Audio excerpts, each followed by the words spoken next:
रविवारच्या दिवशी चुकूनही करू नये ही 5 कामं. ज्या व्यक्तीवर सूर्यदेवाची कृपा असते तो सदैव निरोगी राहतो आणि जीवनात सुख, संपत्ती आणि कीर्ती प्राप्त करतो. सूर्यदेवाच्या आशीर्वादाने ती व्यक्ती जीवनात खूप प्रगती करते.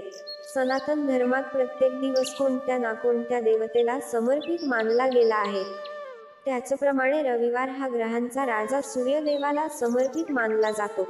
असे मानले जाते की ज्या व्यक्तीवर सूर्यदेवाची कृपा असते तो सदैव निरोगी राहतो आणि जीवनात सुख, संपत्ती आणि कीर्ती प्राप्त करतो.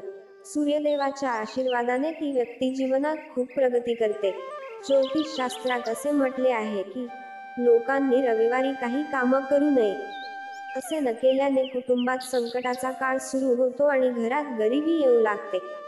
हे काम रविवारी करू नये. मांसाहार करू नका. रविवारी मांस आणि मद्य सेवन करू नये असे ज्योतिषशास्त्रात सांगितले आहे. यासोबतच शनिदेवाशी संबंधित पदार्थ खाणे टाळावे. असे न केल्यास सूर्य आणि शनी या दोघांचा कोप वाटून घ्यावा लागतो. या दिशेला प्रवास करणे टाळा. रविवारी पश्चिम दिशेला प्रवास करणे निषिद्ध मानले जाते. असे म्हणतात की या दिवशी पोपशूळ या दिशेला राहतो, त्यामुळे त्या दिशेला प्रवास करणाऱ्या व्यक्तीसोबत अशुभ होण्याची शक्यता असते. जर तुम्हाला सक्तीने प्रवास करावा लागला तरी तूप किंवा दलिया खाल्ल्यानंतर निघावे. या रंगांचे कपडे घालू नका.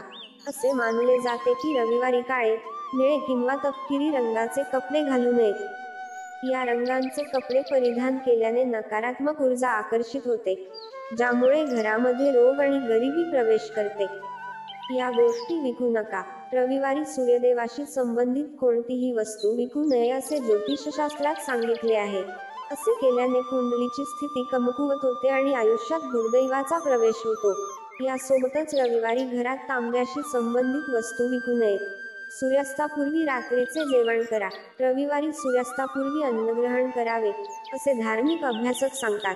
यासोबतच त्या दिवशी मीठ न खाण्याचा किंवा कमी खाण्याचा प्रयत्न करावा. असे न केल्याने व्यक्तीला आरोग्याशी संबंधित समस्यांना सामोरे जावे लागते आणि अनेक कामांमध्ये अडथळे येतात. मित्रांनो, जर तुम्हाला हा व्हिडिओ आवडला असेल तर व्हिडिओला एक लाईक करायला विसरू नका.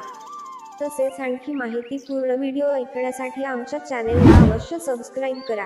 तुमचा अमूल्य वेळ दिल्याबद्दल तुमचे खूप खूप आभार.